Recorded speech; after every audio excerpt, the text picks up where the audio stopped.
Did you know this podcast is powered by Acast? Acast is the home of podcasting. For creators looking for freedom to grow their listeners and make money too.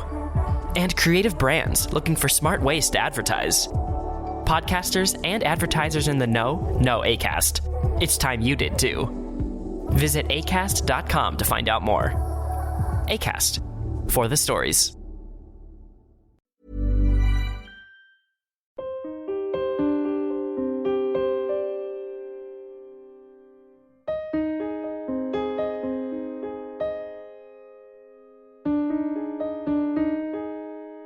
Hello and welcome to Secure the Insecure, the podcast where I say it's okay to not be okay. I'm Johnny Seifert, and every week I'm joined by one very special guest.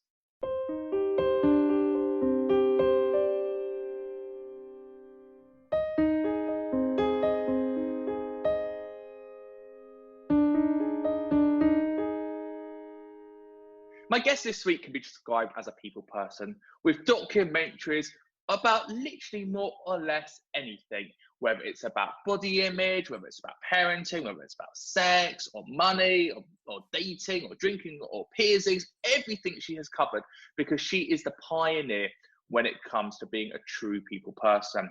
A TV presenter, a radio presenter, a campaigner, and my friend. I'm delighted to say joining me this week on Security Insecure is the incredible Sherry Healy. Hello, Sherry.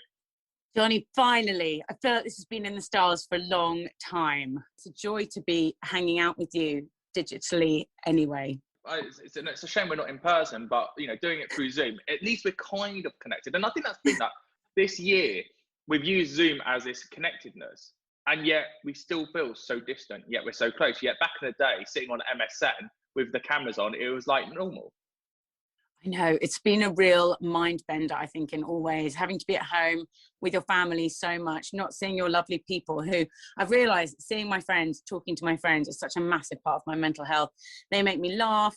They laugh at my crap jokes, seeing people at work, getting affirmation, all of the energy that you gather and then you come back home. I have to say my year has felt a little bit like a helium balloon slowly losing its float and just kind of gradually sinking down to the floor. I've loved it. I've loved seeing people again and going out and feeling their energy. I feel like I'm gradually coming back to life. This is the problem though, because I've been checking my diary and I'm booked up for 2 months now, and it's scaring me. And it's scaring me financially. And I'm like, okay, hold on. I need to try it in my head and go, hold on a minute. I didn't spend the money on the transport over the past year. I didn't spend all the money going out over the past year. So financially, it's okay. Then I'm like, but now I want to see you and you, but I've not got any time now. And I'm like, what? My head doesn't know how to protect it and go, right, this is the plan. We will book a plan in for late August now. Absolutely fine. But I don't understand what's going on. The other day, someone said to me, oh my gosh, we must do this and this. You send me some dates. And I said, I'm not going to do that. I love you, but I'm getting anxiety. I mean, the great thing about getting older, Johnny, is we learn all these wonderful things like boundaries. And I feel so grown up when I set my boundaries. And I said, I'm not going to send you dates and I'm not going to book anything in because it's got a bit crazy. The worst thing you can send me at the moment is a WhatsApp with, oh my God, we must hang out. When can we hang out? Send me dates. It's like, it's too much. I know that the doors have now opened. We're allowed to see each other. But slowly, catch your monkey, let everyone catch their breath. And it's not for other people to know what my boundaries are, but I am the same. I've started to get calendar anxiety. So much is stuffed into every single day. The next weekends, pretty much the Friday, the Saturday and the Sunday, there's something coming up for the next 4 weekends. There really isn't any breathing space. Work is starting to pick up. You're taking the kids to school, picking them up. And I look at my diary, I'm like, where is there any time for spontaneity? There isn't. I'm happy, don't get me wrong, I know it's a really sport thing to say, I'm glad that I have got friends to see and I've got availability to see them, but enough. Well, this is the problem, and like you said, it's all about the boundaries, and I link boundaries to the idea of love languages, which we all know what they are, the 5 love languages. And so people need to know your boundaries to know how to relate to you, because otherwise it's very easy for you now to fall out with friends because you go, well, why can't you see me? Like, why have you got plans? Why can't you put me in for the 1st of August then? Like, why are you not thinking of me as much as I'm thinking of you? Yes. So what's your love language? My love language is words of affirmation and physical touch. You? Definitely physical touch, 100%. My poor boyfriend, every time I sit next to him, I'm like, stroke me, touch me, stroke my head, stroke my hair, like a bloody cat, like actions. Interesting. So doing the bins, if you see a big pile of laundry on the bottom of the stairs, take it upstairs. It's helping me with life. The hottest thing my boyfriend can do is load the dishwasher. But you've had to tell him that, and he's had to learn that. So when you've got friends there who are going, why can't you see me? And you're saying, I need time for myself and I can't take this. There's going to be that clash because you're not on the same page of love languages. Exactly. And I don't think I've ever had to do this before because I was so in the flow of seeing people. You know, I know that my friend Cara, I go out for dinner with her once every 3 months. I love her. So once every 3 months, I'll naturally be like, oh, it's time to see Cara again. I feel so guilty if I haven't given people my time, if I haven't invested in people. So I've got this kind of slight kind of running anxiety at the moment that I'm a terrible friend and I haven't seen anyone. I keep forgetting that we haven't been allowed. And I have to keep reminding myself, take it slowly. If I don't see these people for another 6 months, it's all right because there's a massive backlog. But it's reminding us, I think it's always reminding ourselves that we really only have just started to come out of the pandemic. We don't need to see everyone right now. But it's really interesting because you're so secure with your friendships. And I know that comes with maturity and with age, but you've not said anything about the toxicality around friends. We've all had friends in our lives. Oh, yeah. During the pandemic, we've gone, there's a reason we drifted. Because look, we haven't really got an excuse to have not seen someone this year. We could have gone on a walk. We could have done something. We could have had a phone call. If you've not spoken to someone for 6 months, a year, there's a reason behind that. I think I took this year as a bit of an excuse to recalibrate. Also, my boyfriend's got quite bad asthma, so I was shielding. But you're right, I could have gone for walks. There's also a bit of me that's a bit lazy, and that's where probably that guilt comes from, because there is an element of me saying, I'm not going to do that, but I hate being cold. So going for a walk by the river is just miserable. No, but I did that on my own. No, these are all bad excuses, Johnny. You absolutely nailed it on the head. But also my friends, I've been friends with my friends since I was 10. They're really long, old friendships. And there's a security there. Some of the recent friendships that are not healthy have gone. I think that is definitely something that I've been doing during the lockdown is if I haven't spoken to someone on the phone, because I speak to all my friends on the phone, you know, during lockdown, I spoke to them regularly. But if I haven't wanted to speak to someone on the phone, it's probably an indication of how much they bring to my life or how much I bring to theirs. And this is really interesting. I want to pick up on something you just said as a throwaway comment. You went for a walk alone at the river. So and we're going to come to manifestation in a bit. We're going to come around to the working on ourselves, our own self-development. But do you think over the past year especially, but in general as well, you've learned to love yourself a bit more and have that time where you're just doing you and going, I'm going to go on an adventure alone. I don't need to bring my boyfriend. I don't need to bring my child with me. I don't need to bring a friend with me. I can just do me. And I'm not going to get judged for it by myself or anyone else. I really enjoy my own company, not because I'm a narcissist, but because I love how calm it is. I'm a real, as you said in your lovely introduction, I'm a massive people person. I thrive off other people. I love other people. I missed seeing other people and feeling their energy, being in a crowded place, feeling everyone's joy. I really feed off that. But to counter that, I have to have time on my own. I have to be completely calm. Because I pick up on other people's energies so acutely, I'm a highly sensitive person. I find it very relaxing to not be with other people. And I mean like one-on-one. I'd like to see people around me and not have to really engage with them because I pick up on people's energies and that can be quite exhausting. So I have to have a bit of a balance in my life. So I do spend quite a lot of time on my own. I take myself out for lunch. I read the paper. I read a book. I feel really calm. My energy is really neutral. That for me is rest. I can be with lots of people, but I have to just be not engaging. So the one thing I really did enjoy in lockdown was how much peace there was and how much calm there was. There's nothing I enjoy more than going to the river and seeing the ducks. I think that's why I don't want to go with somebody, because that's really my quiet time. And even if someone is just a delight, even if someone is the best company in the world, you're still feeling their energy, you're giving your energy, and that is just essential to me. But in the absolute yin and yang balance, I also have to have I have to remove myself totally from feeling other people's feelings. Even if it's great feelings, there has to be a balance. Otherwise, that's where burnout happens. There were a couple of years a while ago where I worked so much, and I'm so grateful for that work. I'm never not grateful for work and to do something I find really interesting. But I didn't stop. I was doing 2 projects in America. One was an advert, but it was an advert that I kept on having to go out and do lots of PR for. So I was working with this brand. The other was a documentary and a bit like Catfish, that kind of vibe. And then over here, I was doing loads of stuff. I was with people all day long, and in the evenings I'd come home and be with my kids. I would fall into bed. And when that stopped, I realized, because this big thing in America stopped, and I said, I can't cope with international stuff. Not that they were like banging down my door or anything, but in terms of how much time I spent in Heathrow, sounds really glamorous, but there's a hell of a lot of time with people you don't know, you know, doing that icebreaker chat or sitting on your own in Heathrow security. I just couldn't do it anymore. Anyway, I've definitely, looking back now, I definitely had burnout. And I didn't work for a couple of months because I just couldn't physically do it. And I'm now really conscious of that. I'm now really conscious of, one of the great things about getting older is you do learn about yourself. You learn about things like burnout. You learn about where your boundaries are.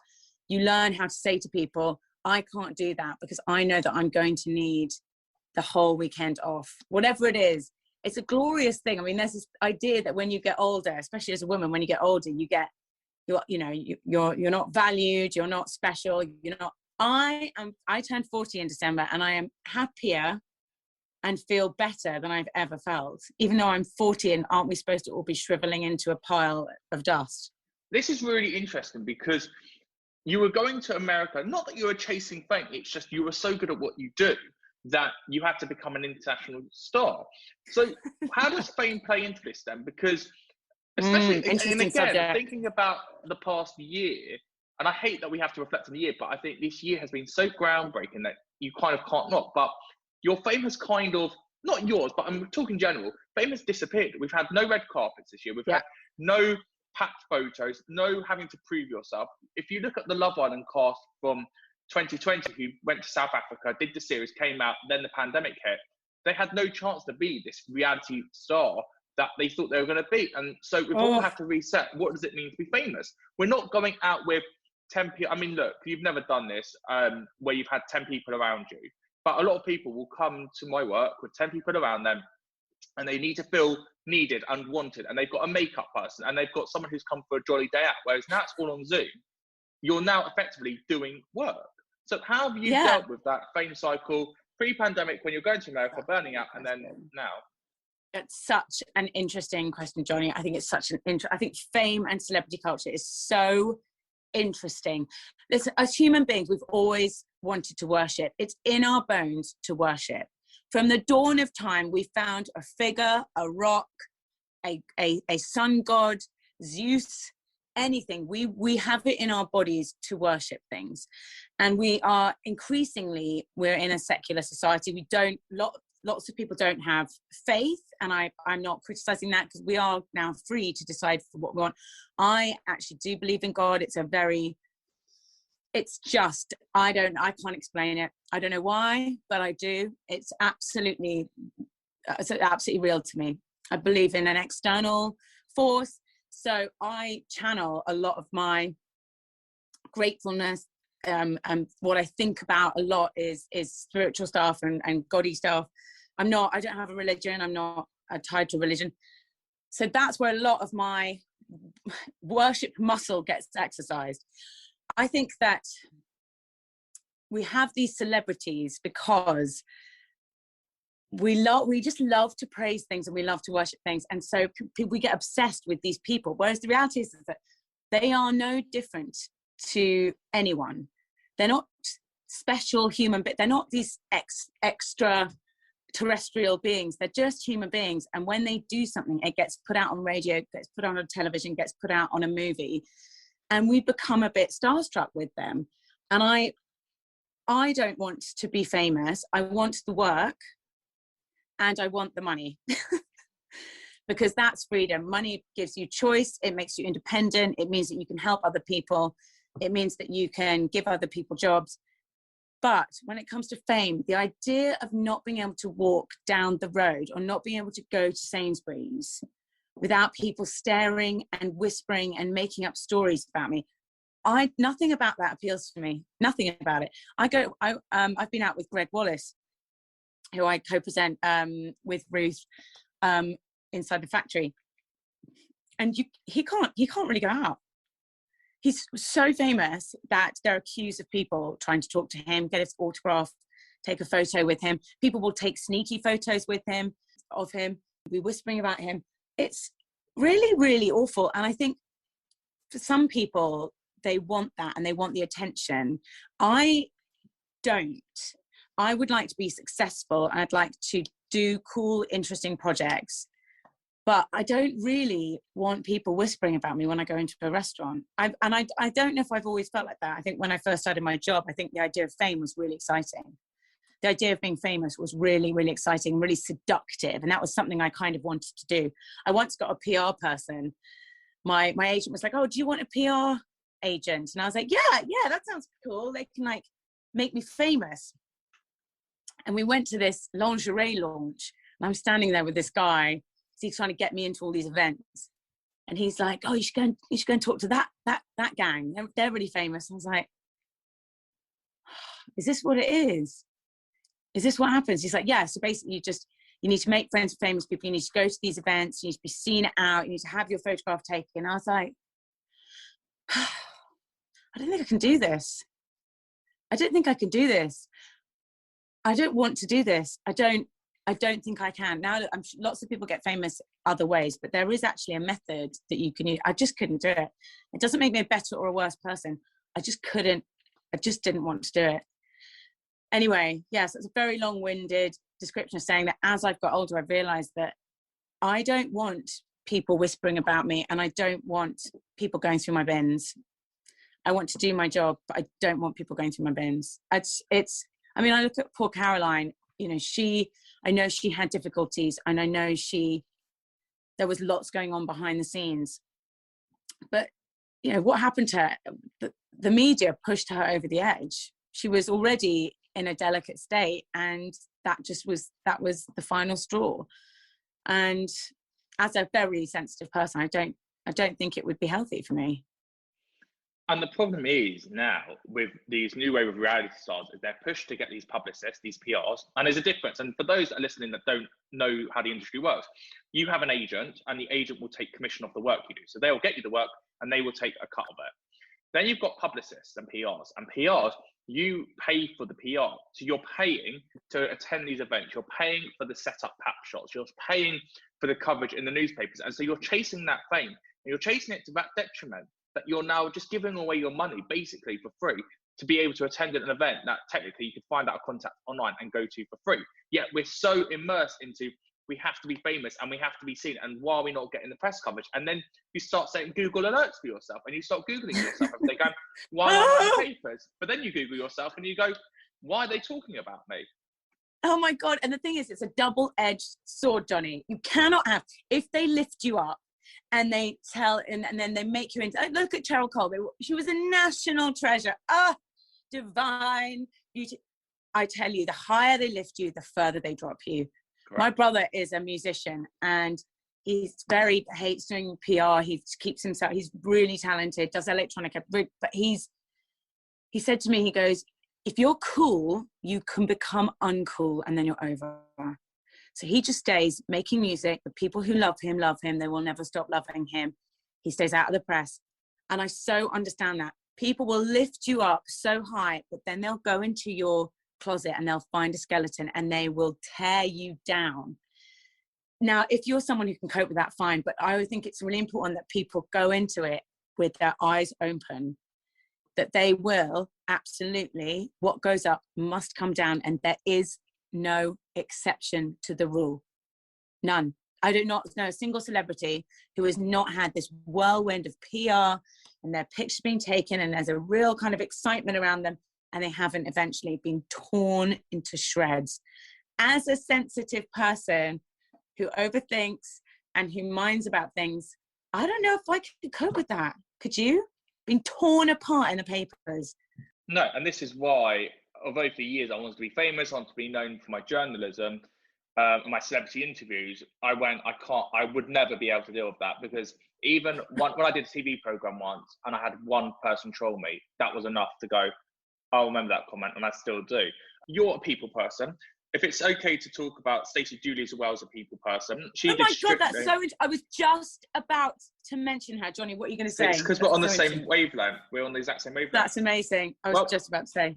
So Stacey, again, people person, again, documentary maker, exactly the same as you. You're both making these documentaries. You're not rivals, are you? You're doing similar things but different. No, I adore her. But then she goes on Strictly. Now, if you go on Strictly and you do well, you will get a bit of career progression within the BBC. So she's starting to do 5 live shows. She's doing podcasts. She's doing game shows on the BBC. She's a known person. She's trusted as a presenter, as well as a documentary maker. That's very good for her career. Then you get her personal life and you get what happened with her and Kevin Clifton. Now, rather than celebrating 2 people have found love on the dance floor and look how amazing this is, you know, in circumstances you wouldn't ever put them together, they're put together, they come in love, the media scrutinise it. And so everything she's worked so hard for and everything she's doing so successful in, straight away, her relationship is the focus. Every time you think of Stacey Dooley, you think of her and Kevin Clifton. Then she has to get rid of her Twitter account, because it's got to that point she can't promote what work she's doing, because every single time she tweets, she's just going to get a barrage of trolls. And that's the world that we're now living in. And I actually think she's done it quite well, considering how, you know, meteoric it's been. You know, she was great before, but after Strictly, it's just taken there's just a new energy around her. And I'm really happy for her, because she's an absolute sweetie pie, and she's really good at her job. But she has kept a pretty low profile, I would say, as far as you can, that she hasn't been coming out of clubs at 2 a.m. She hasn't been doing everything thrown at her. I think she mentions her relationship a little bit on Twitter, but she does keep it to kind of a minimum. I mean, I try and keep my chat about my relationship to a minimum, but I mean, it's my boyfriend's a big part of my life, so I do talk about him a bit. But I would say Stacey has kept her head down as much as she can without it being weird. You know, there's only so much that people can gossip about her, because she doesn't really feed the beast. I mean, what stories are there of her and Kevin? I mean, she famously, well, not famously, she said the other day, we're really boring. We sit on the sofa. And I can imagine that. She works really hard. She's really focused on her job. I imagine that her and Kevin have a gorgeous, lovely, cozy time together. I don't think that they've got work and then they've got their relationship, and I don't know, I think she's doing it well, because she's considering, obviously, that they had the Strictly relationship. There's not a lot to write about her in terms of scandal, is there?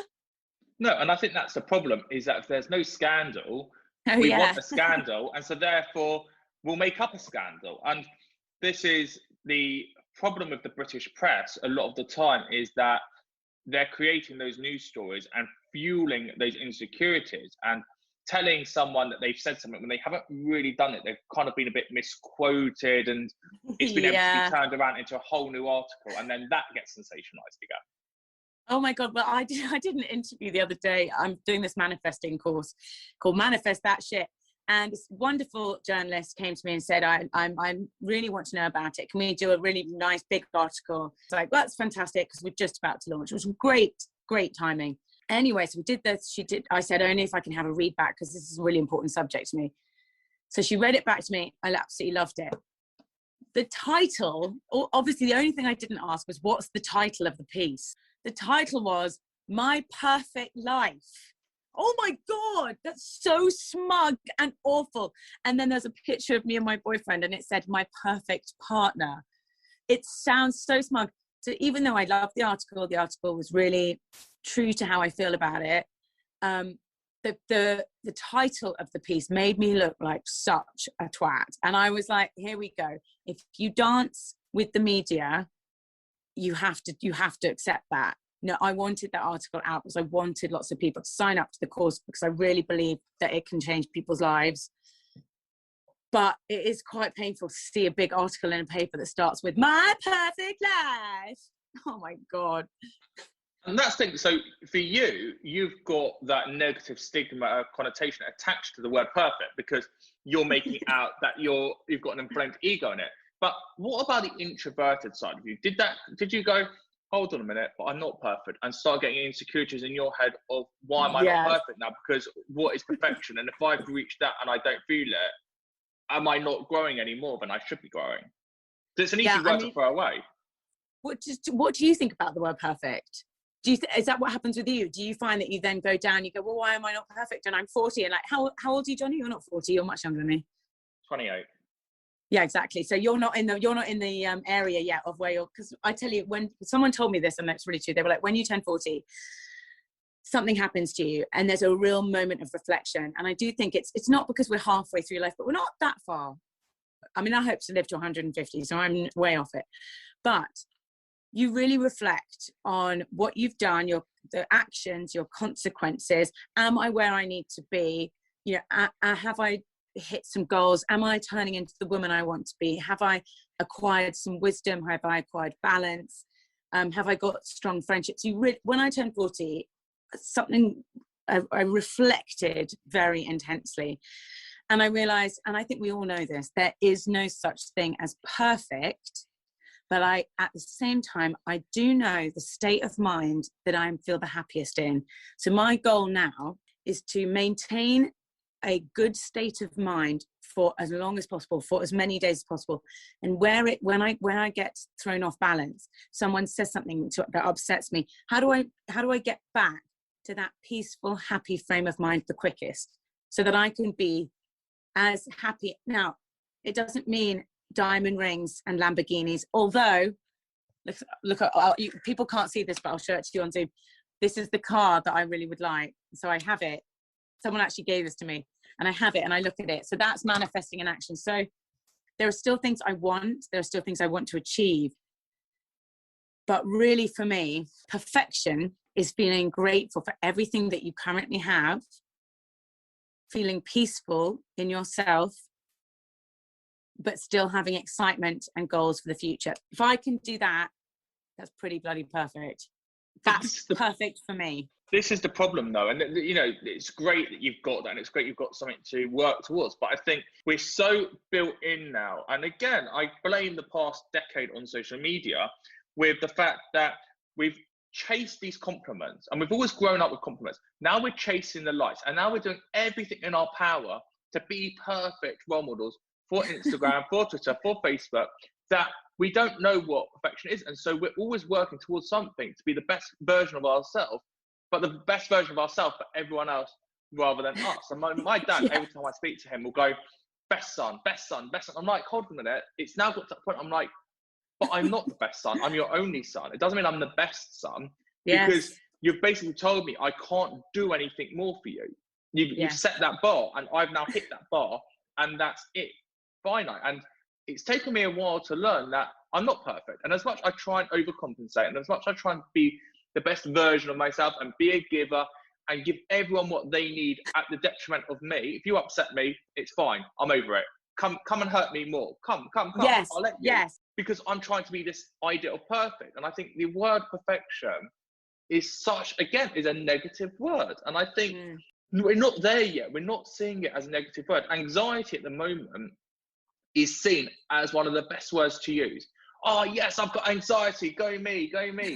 And we're wearing that with a badge of honor, whereas perfection is like it should be seen as a dirty word, and yet it's somewhere lost in that mind at the moment. Yeah, I agree, I think social media has massively contributed towards that, and the obsession with celebrity culture. There's almost a feeling of, if people aren't talking about you, or if what you're doing isn't in the papers or on screen, then it's not important. That's so toxic. Oh, if I'm doing something that's amazing and I haven't posted a beautiful picture on Instagram, it's not of value. And that is that is like a mind worm that we've all, well, many of us have caught, and I've been guilty of it. I've had, you know, if I go on a beautiful boat trip with my boyfriend and we laugh and we have a lovely time, I feel a real pressure to tell people about it and to make sure everybody knows I had this beautiful time. I catch myself doing it. I'm like, no. Let's take that and let's put that away, because the only person who's living my life is me.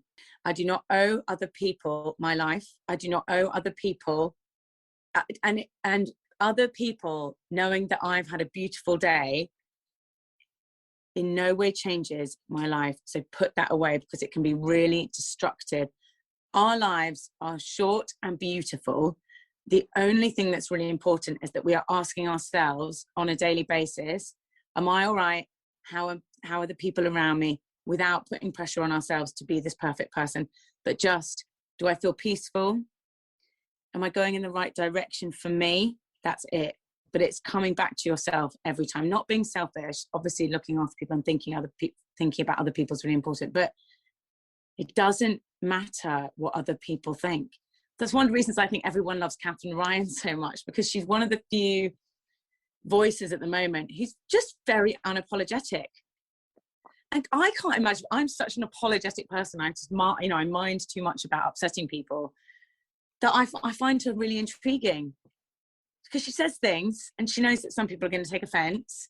I mean, her podcast is one of my favorite podcasts. It's so brilliant. And I really learn from her. I'm like, okay, how do you say things and you're true to yourself and you just stand by them? She lives a very authentic life, and it's very attractive. Hey podcaster, meet Acast. We're the top independent podcast network for creators in the know.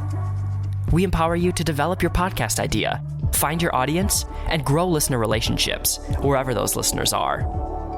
You'll also find a whole range of ways to make money, from membership plans for paying fans to our fully curated and creative advertising experience. Visit acast.com/network to find out more.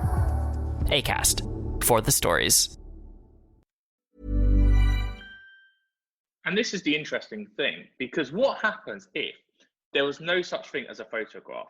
So you having an amazing trip on a boat or going out for dinner and being able to take that photograph and share that.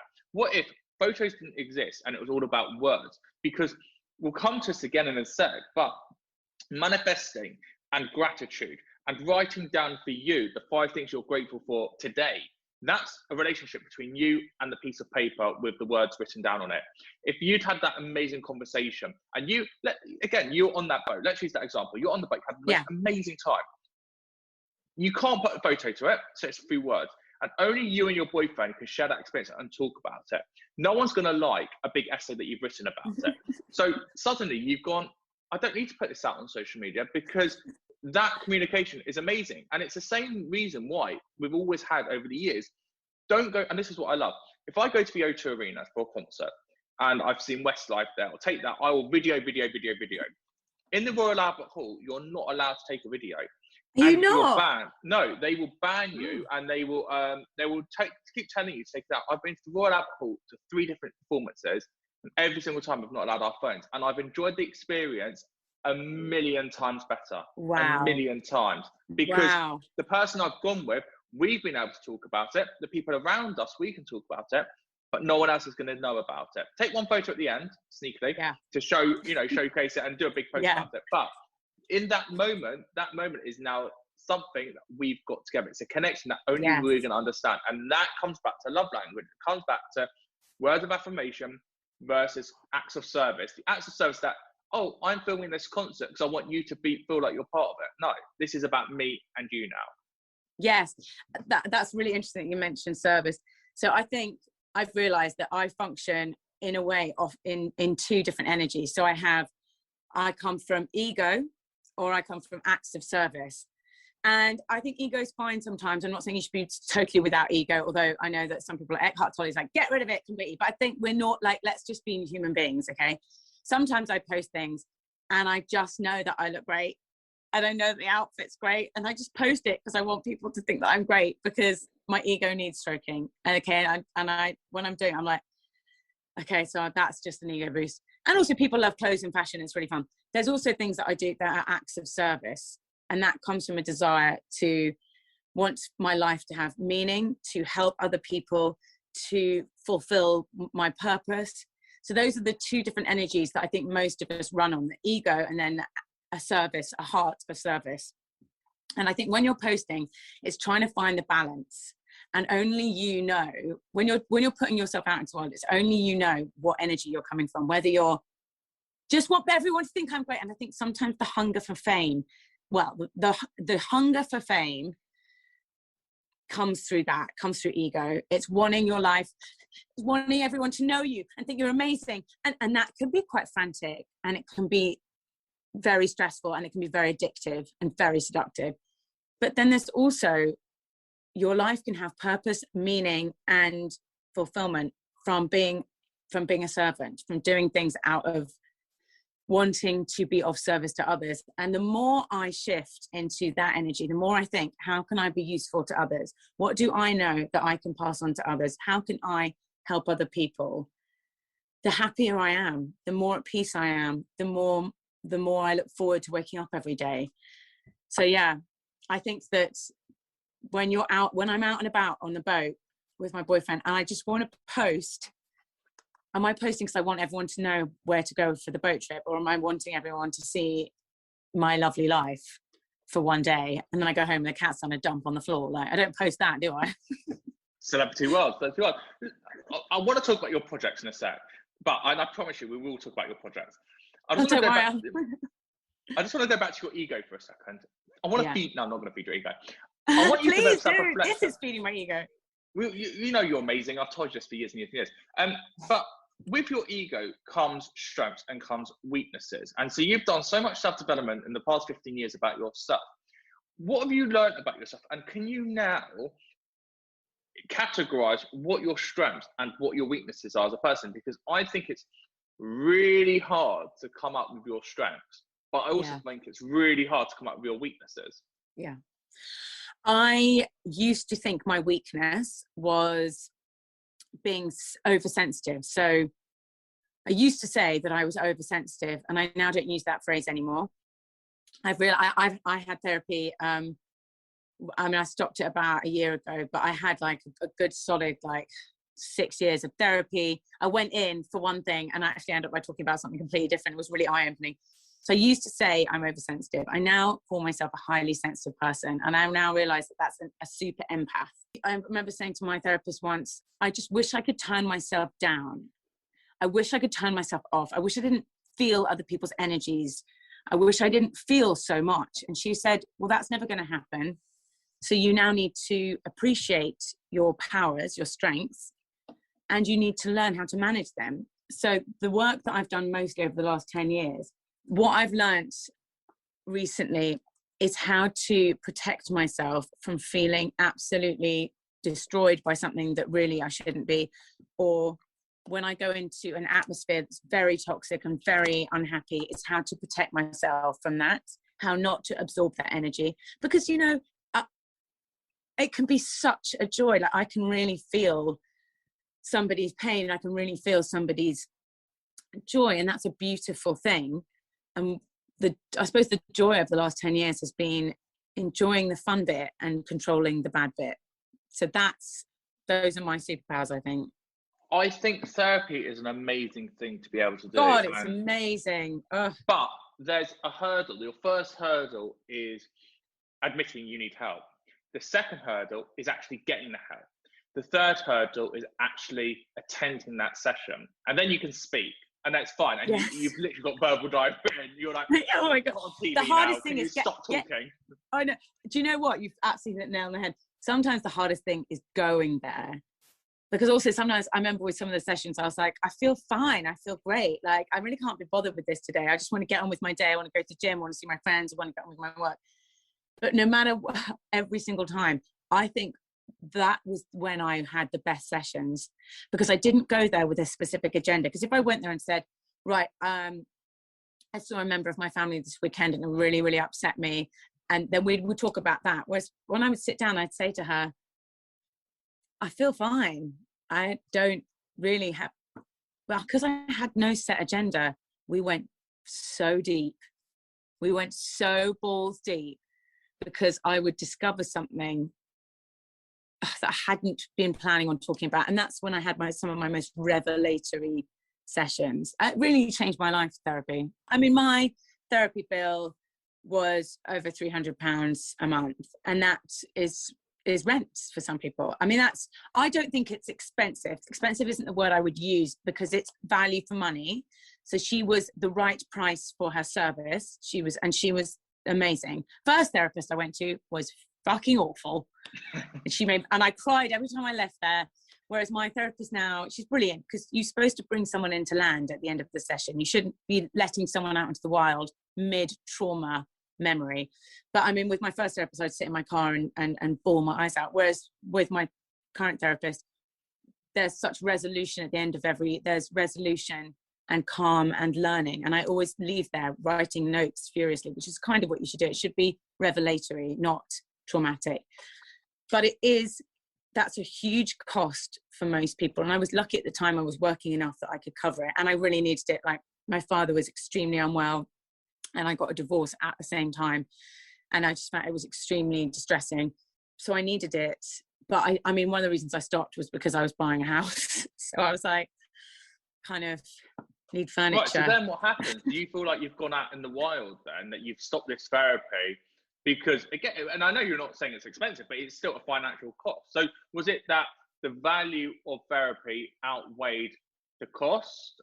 Or is it was more that I've done it enough, I can kind of work on myself now? I feel like I could do, because I haven't had therapy now for over a year, well, maybe a year and a half. I could probably do with just going to have a check-in, because I felt like I made so much progress. I don't want to I just want to go for a checkup, even though I feel fine. It just did so much for me. But yes, I felt like I'd dealt with some issues that I had.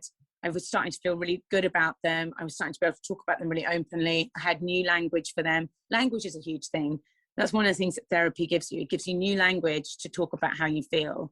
Yeah, I felt like I'd made enough progress for me to kind of stop for a bit. I don't think, for me, therapy isn't something you do every single week for the rest of your life. I've had a break from it. And it is, that's quite a big chunk of your income. A therapist is trained to listen to the undercurrent of what you're saying. They are watching your body language. They're wholly focused, and they're like a duck. On the surface, it's really calm, but underneath, they are paddling. They are thinking they are thinking so hard about what's really going on and what you're really saying.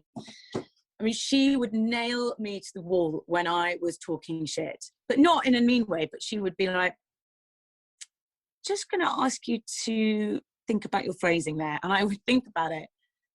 And she'd also make me, sometimes if I go in and I've got a lot of energy and I'm kind of thinking about 100 things, she'd bring me down first.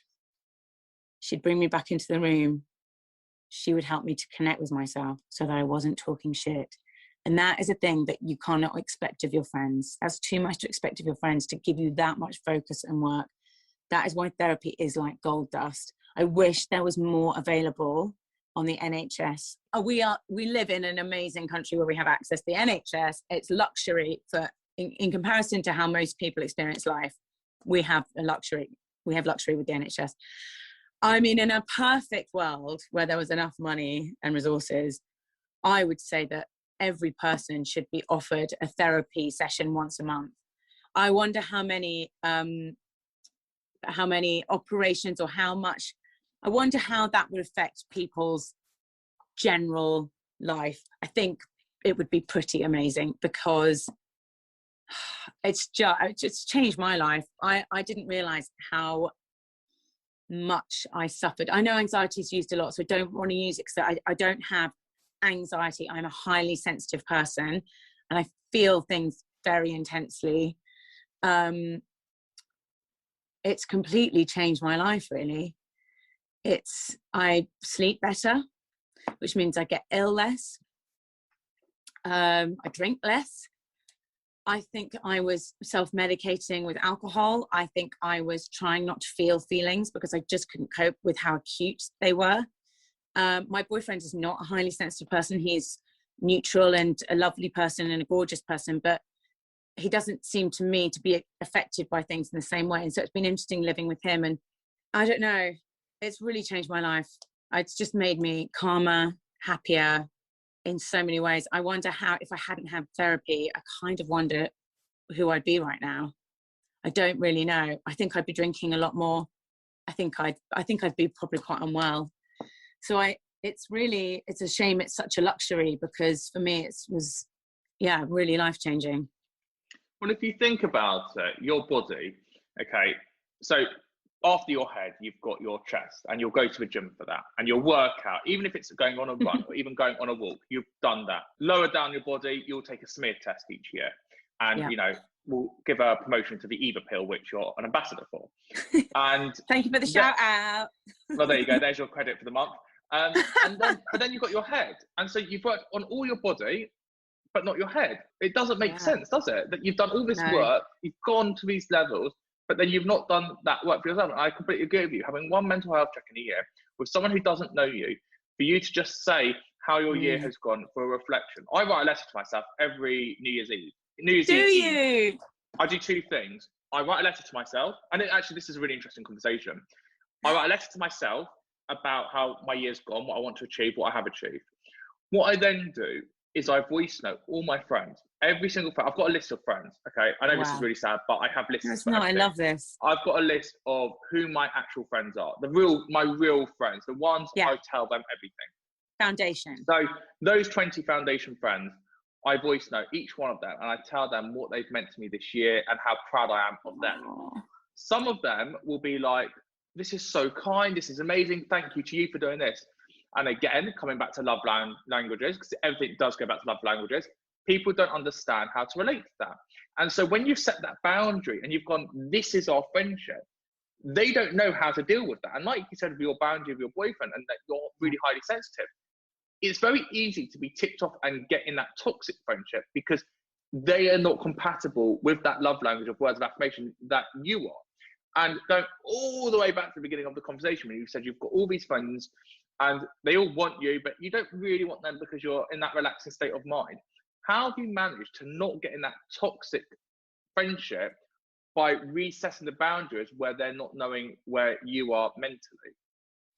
I think that's a really, really interesting point. And I think that's a real work in progress for me, if I'm honest, because I've only just really started to learn about how I function in the last 5 years. And so I'm now applying lots of those boundaries, even though that's a real buzzword at the moment. I'm now applying what I know to my real life. And I've noticed that there are lots of friends where I really curtail what I say. I'm really careful about what I say. I'm really careful about how I say it to them. I'm really aware that they won't be able to cope with my real self. Not my foundation gang, because they've known me since I was 10 and the cat's out the bag with that lot. But there are some friends that I wouldn't talk about God with, because I know that they would think I was really crazy. And I've realized that that's not an authentic relationship. I'm really pretending to be someone I'm not. It's probably not a good idea for me to be investing a lot of my time in somebody that I can't really talk to about the important things in my life, the things I find really interesting. I find people, spirituality, transformation, why people are doing what they're doing. That's the core of me. Those are the things I'm really excited about. And if I can't talk about those things with a friend, then I'm not sure, is it really a friendship? Or do I just kind of see that person because I'm worried that they'll be cross with me if I don't? Those are the friendships that probably you need to set aside, I think.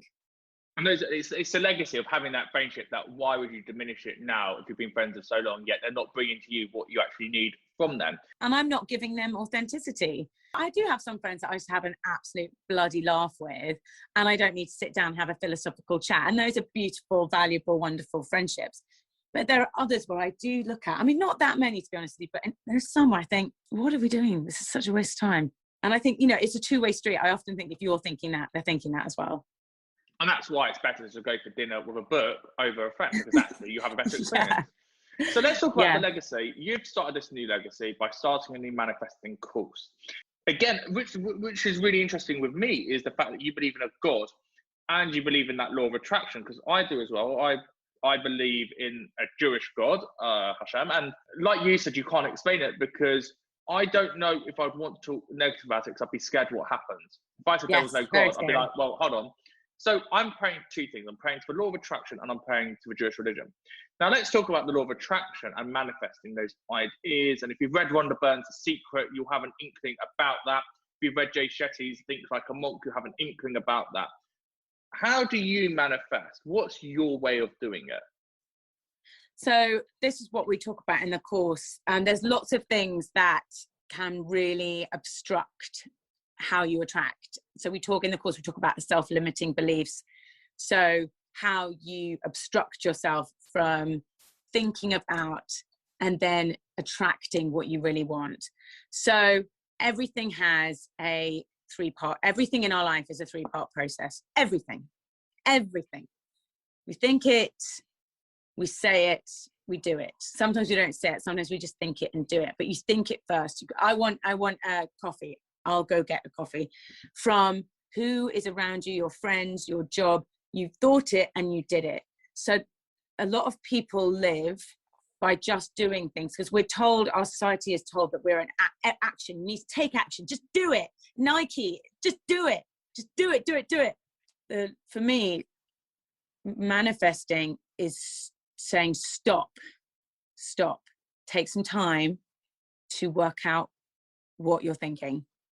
But that is a very big ask for a lot of people. You're asking people to face themselves, to face the lack of confidence, to face the lack of self-belief. So in the course, we go through that and we smash those on the head. We smash them so that people start to feel like they deserve good things, that they are able to access things they didn't think they were able to access. But it's a big ship to turn around when someone doesn't believe in themselves. So the course takes you through, it's a 7-week course that takes you by the hand. So manifesting for me is having the confidence and giving yourself the time to sit and think about what you really want. And if you create a good space, if you find peacefulness, so in yoga, there's a thing called sadhana. I don't know if I'm saying it right. I've never heard actually anyone say it out loud. I've just read it. So sadhana is how it's spelled, is when you create a beautiful space for yourself. So you light a candle, you do some stretching, you do some meditating, you make yourself a lovely cup of tea, you put some lovely smells on, you put some music on, you make this beautiful space for yourself, and then you journal so that you feel at peace. That's when you should manifest, I think, because that's when you can listen to your inner voice. You can communicate with your true self. In the wide world, we're so distracted by people and jobs and insecurity and money and children that it's very difficult to find a space to ask yourself what you really want out of life and then to manifest it. Some people think manifesting is just writing things down means that you're more likely to get it done. But to other people, and me included, there's an external source that is part of it. So you're co-creating with an external source. And by writing it down, you commit to it. Well, they talk about, and Rhonda Byrne talks about it in The Secret, that you can be writing it down, but also you should be picturing it. So you should be picturing a check, or write a check to yourself for £1 million, put it in your wallet and keep looking at it. Are we not using manifestation as a defense mechanism because we should be able to go and achieve that, and yet we're relying on the law of attraction to bring it to us? I think that so many people limit themselves so intensely that in a way, I don't think that's something most people need to worry about, because most people don't think that they deserve good things, and they don't think that they're worthy of those good things. And they think they're for other people, they're for rich people, they're for posh people.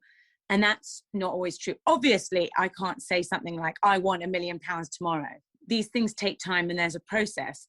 But if your heart, if your inner self is saying, I want to learn how to sail a boat, you write that shit down, you visualize it, you will start making moves towards realizing that dream. You will start to talk about it with people. Then someone will be like, oh, I've got a boat. Do you want to come and spend the weekend with me? Someone else will be like, oh, my cousin runs a boating course. Do you want to go on there? I'm sure they'll do your mate's race.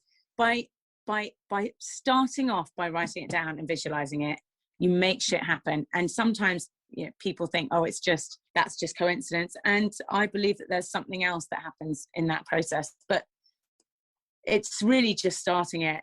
It's starting it. And it's not just stuff. There's 3 things I think that you can manifest: who you are as a person, your experiences, and what you have. So that's be, do, have. So you can say, I am no longer intimidated by men in meetings. I am free from intimidation. I am no longer fearful of this person. I am free from fearing this person. So it's really powerful, not just by going, oh, I want a house in France, if that's what you really want, but it's really freeing as well. But the problem is that you do this every day and you write 5 things. So I would do, right, I'm on a walk today. I do the same walk every single day for 2 hours in the morning. I've seen something different each day. And it will be things like a cone on the floor or a tyre or a sofa that gets, you know how you get a sofa in a random estate just plop there one day and then it goes the next day. And so you're looking for those different features. So you're building up a list of like 5 things. And like you said, I can feel that I can be in a room full of men. You're one lucky girl. But what happens that you've done that today and then it gets to tomorrow and you need 5 more things and you're like, well, hold on, I've already used that one, so I need something new, but I haven't got anything new to add, but I can't copy and paste what I did yesterday because yes you can. Yes you can, you totally can. I mean, I as you can I grew up feeling very intimidated of men, and I noticed that in a lot of meetings, in commissioner meetings and pitching meetings, I felt fucking scared. And that is a work in progress. Those things do not just change overnight. So let's say I'm in the morning, and I don't manifest every day because I'm not disciplined enough. But if I am writing, I will write, I have a productive, energetic meeting. I am not intimidated. Now I might have another meeting tomorrow and those things apply exactly in the same way. And I will write them exactly the same again, because you're not suddenly I probably have set myself, I've committed to myself that I won't be intimidated for that day, but I might wake up tomorrow and feel like, oh, I'm not worthy again. So you do need to readdress those things constantly, I think. And what happens if you can't read your handwriting? Because I can't read my handwriting and I look back and I have no idea what that scribble says. Can you type it out? Because there's something about putting pen to paper, which is really powerful. But if you can't write like me, can you type it out? Yeah, I think it's really about forming a full sentence. That's what I think. I mean, writing is powerful. I don't know why, but it just is. But typing it on, it's about forming a thought that is the beginning, the middle, and the end. Because often with our thoughts, they're so sporadic and they can be so scatty. And we might go, oh, I want to just, I have this thought, but it's not formed. When you write a sentence that has a narrative, if you're writing it down, you really mean it. You don't write down, you don't take the time to write down something you don't really feel. So like I could say, oh, I want 7 houses in the south of France. But I don't, even though I know that is lucrative and that's no passion of mine. I have no passion for that. So I would never bother writing it down. If you are writing it down on your manifesting list, it's because it makes you feel excited. It makes you feel joy.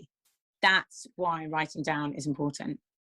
Joy, but also closure, I think, as well. It gives you that closure to past problems. And like you said, it makes you get over that hurdle to give you that closure that it's happened. Because let's say you met a commissioning person 20 years ago. They're never going to come back to you and go, look, I'm really sorry I treated you like that. But you can manifest that closure to go, look, you intimidated me at the time. You thought that there was a male presenter who could have done a better job than me. I'm going to have that closure. But also closure to the future. Like having... you don't necessarily need a house in France, but let's say you're looking for your partner still. You've got that closure that you know it's going to happen, that you don't have to question yourself. You don't need to be searching and going on the apps and going, why is more people coming up? I need to download the next app. Because you can very easily have 10 different dating apps that all do the exact same thing with the exact same algorithms on your phone. You can be going through them and nothing's happening. Yet you can manifest that you'll have that closure, that it will happen. And that's absolutely fine. It's a very peaceful existence. Since, manifesting has been a very big source of my peacefulness. It's made me realize what I want. And that's a huge, one of, some of the feedback we've been getting from the people doing our course is that they love that they've now figured out what they want. And that has made them feel extremely content and peaceful. It's like, okay, I've got a plan. If you get in your car and start driving and you don't know where you're going, where are you going to end up? Who knows?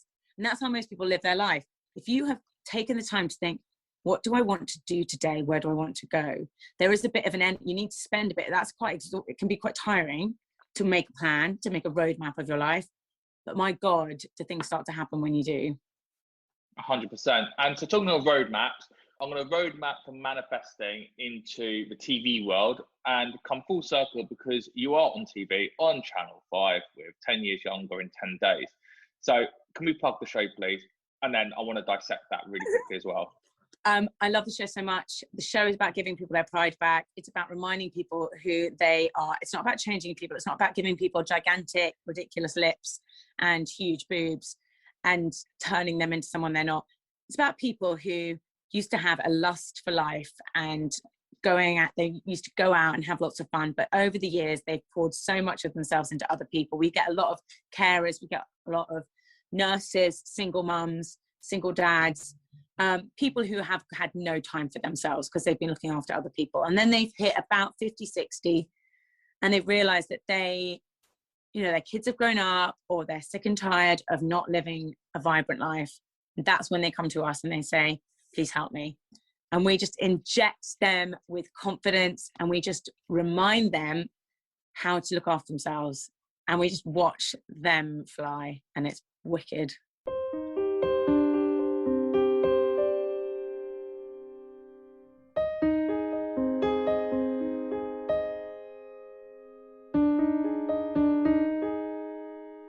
Sherry Healy, 10 Years Younger in 10 days on Channel 5, Inside the Factory on BBC 2, and manifest that shit, the course that you need to all go and do. That basically is the smallest glimpse into the conversations that me and Sherry have. We could talk for hours. She's the most amazing person. I have so much love for her. Thank you so much for listening to Skilly and Skip. If you've liked what you heard, please do like and share the podcast, Skilly and Skip podcast, where you can find me and at Johnny Seifert. Please do share it. Tell me you've listened to it. Go on Apple, give it a 5-star rating and leave a review. It is the best episode I've ever recorded, and I can't thank you enough for staying with me all the way to the end. Until next time, thank you and goodbye.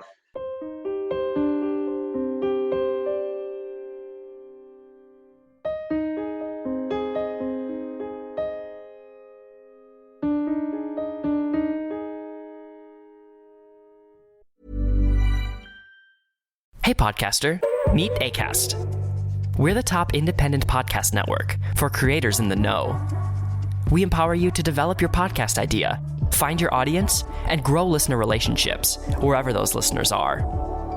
You'll also find a whole range of ways to make money, from membership plans for paying fans to our fully curated and creative advertising experience. Visit acast.com/network to find out more. Acast, for the stories.